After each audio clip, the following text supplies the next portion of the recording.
Hello दोस्तों, राधे राधे, जय श्री श्याम। आशा करती हूँ आप सभी लोग ठीक होंगे। कमेंट में राधे राधे जय श्री श्याम लिखकर ज़रूर बताइएगा। तो आज मैं आप लोगों के साथ मंगला गौरी व्रत की डिटेल में विधि विधान से पूजा कैसे की जाती है वो सभी मैं आप लोगों के साथ शेयर करूँगी। मंगला गौरी व्रत परम सौभाग्य प्रदान करने वाला, सभी मनोकामनाओं को पूर्ण करने वाला एक ऐसा व्रत है जिसे रखने से आपकी सभी मनोकामनाएं पूर्ण होती हैं। माता रानी आपको परम सौभाग्य, हमेशा सौभाग्यवती रहने का वरदान देती हैं। यह व्रत सावन के मंगलवार को किया जाता है। जैसे सावन के सोमवार महादेव को समर्पित होते हैं, वैसे ही सावन के मंगलवार माँ मंगला गौरी को समर्पित होते हैं। तो चलिए जानते हैं व्रत को विधि विधान से कैसे किया जाता है। वीडियो को लाइक नहीं किया है तो फटाफट से लाइक कर दीजिए और चैनल को सब्सक्राइब कर लीजिए। बेल आइकन दबाना बिल्कुल भी मत भूलिएगा, जिससे जब भी मैं आप लोगों के साथ कोई वीडियो शेयर करूंगी उसकी नोटिफिकेशन आप तक सबसे पहले पहुंचेगी। तो सावन महीने के पहले मंगलवार को सुबह सवेरे जल्दी उठकर नित्य क्रिया, स्नान आदि कर्म पूरे करने के बाद हमें नए वस्त्र धारण करने हैं। 16 श्रृंगार करने के बाद हमें पूजा शुरू करनी है। तो पूजा शुरू करने से पहले आप संकल्प ले लें कि आप ये व्रत कितने सालों तक कर रहे हैं या फिर आप कितने ये करना चाहते हैं। उसी हिसाब से संकल्प लेना है, माता रानी से प्रार्थना करनी है और उसके बाद चौकी लगाएंगे। तो चौकी लगाने के लिए सबसे पहले ना हल्दी ले लेनी है और थोड़ा सा हमें चौक सा बना लेना है। एक चौकी रखेंगे या फिर कोई भी पाटा रखेंगे, उसके ऊपर लाल कपड़ा बिछाएंगे। थोड़े से चावल की ढेरी लगाकर गणेश भगवान को विराजित करेंगे सबसे पहले। उसके बाद थोड़े से चावल रख के महादेव और माता गौरी की कोई भी फ़ोटो ले लें आपके घर में जो भी हो और उन्हें विराजित करेंगे। इस व्रत में कलश की भी स्थापना की जाती है। तो हल्दी की गांठ, सुपारी, थोड़े से चावल, एक फूल और एक सिक्का हमें एक लोटे में रख देना है। उसके बाद उसमें 5 बार इस तरीके से पानी डालेंगे। तो इसमें गंगा जल आप पहले ही मिलाकर रख लें। ऊपर से एक कटोरी ढक देंगे और उसके ऊपर हम नारियल को स्थापित करेंगे। थोड़े से चावल रख दें और नारियल पर हमें चुनरी वगैरह लगा देनी है। आम के पत्ते लगाएंगे, 5 या फिर 7 की संख्या में आम के पत्ते लगाकर ऊपर से कोई भी कटोरी या फिर छोटी सी प्लेट रखकर नारियल की स्थापना करेंगे। तो नारियल पर मैंने यहाँ पर चुनरी और कलावा 3 बार या 5 बार कलावा लगा देना है, या फिर 5 या फिर 7 बार भी कर सकते हैं, जैसा आपके यहाँ पर होता हो ना। जैसे हम नवरात्रों में स्थापना करते हैं, बिल्कुल वैसे ही हमें कलश की स्थापना करनी है। और नारियल का जो मुंह होता है उसे अपनी तरफ रखना है। अब हम यहाँ पर चौकी पर एक अष्टदल कमल बनाएंगे। 8 जो होती है ना कलियों की तरह से हमें एक फूल सा बना लेना है और उसके ऊपर हमें कलश की स्थापना करनी है। मैं आप लोगों को दिखा देती हूँ किस तरीके से बनाना है। बिल्कुल वैसे ही जैसे मैं बना रही हूँ उसी तरीके से आप चाहें तो बड़ा बना सकते हैं, छोटा बना सकते हैं। मंगला गौरी का व्रत सावन के मंगलवार को रखा जाता है। तो ये ना एक बार उठाने के बाद 5 साल तक किया जाता है और 5वें साल में उद्यापन किया जाता है। या फिर आप पूरे 1 साल के मंगलवार के व्रत उठा लें, जैसे सावन से उठा लें और उसके बाद आप पूरे 1 साल तक हर मंगलवार को व्रत रखें और उसके बाद 1 साल पूरा होने पर सावन में ही उद्यापन कर दें। तो इस तरीके से भी होता है, 2 तरीके से होता है।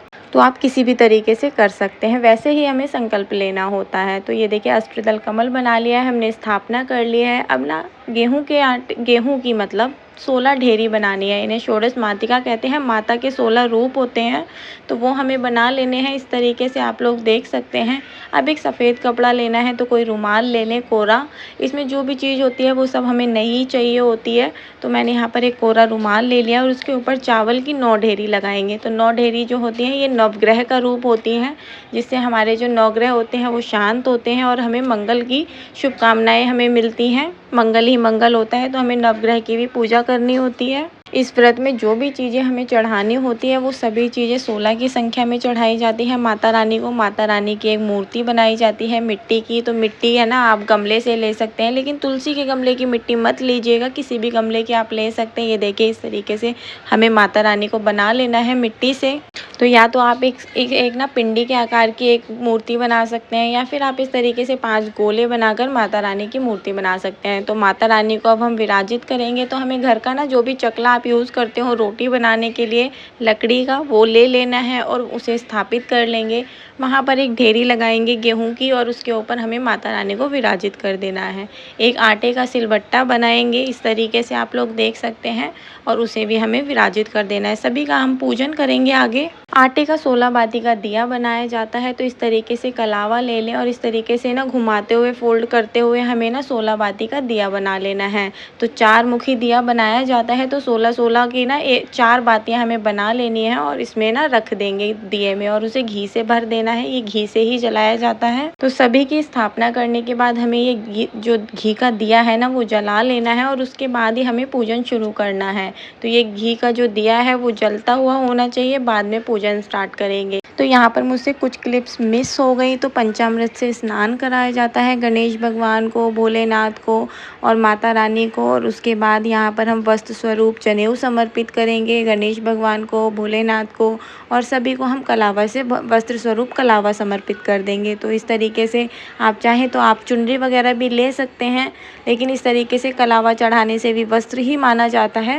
तो इसी तरीके से हम पूजन शुरू कर लेंगे। सभी का हम तिलक करेंगे, गणेश भगवान का हल्दी से करेंगे, भोले भंडारी का सफ़ेद चंदन से करेंगे और माता रानी को सिंदूर रोली चढ़ाएंगे।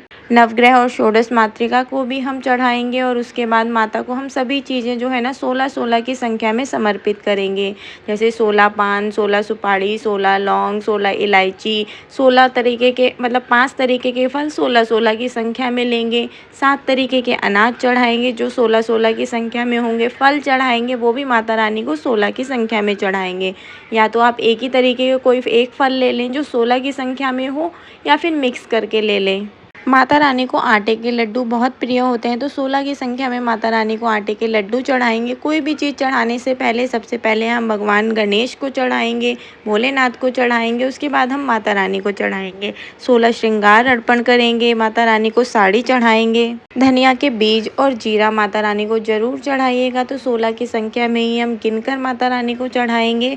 मूंग की दाल जो होती है साबुत वाली, वो जरूर चढ़ानी है।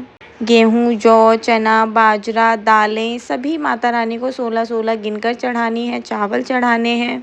इसके बाद माता रानी का पूजन करने के बाद माता रानी का श्रृंगार करेंगे। तो जो आप श्रृंगार माता रानी को चढ़ाएंगे वो सारा ही श्रृंगार माता रानी को चढ़ाएंगे। इसके बाद एक कहानी की किताब आती है, तो उसमें से पूरी कहानी को पढ़ेंगे, फिर आरती करेंगे। इस तरीके से माता रानी का पूजन संपन्न करेंगे। सबसे पहले गणेश भगवान की आरती करेंगे और उसके बाद हम माता रानी की आरती कर पूजा को संपन्न करेंगे।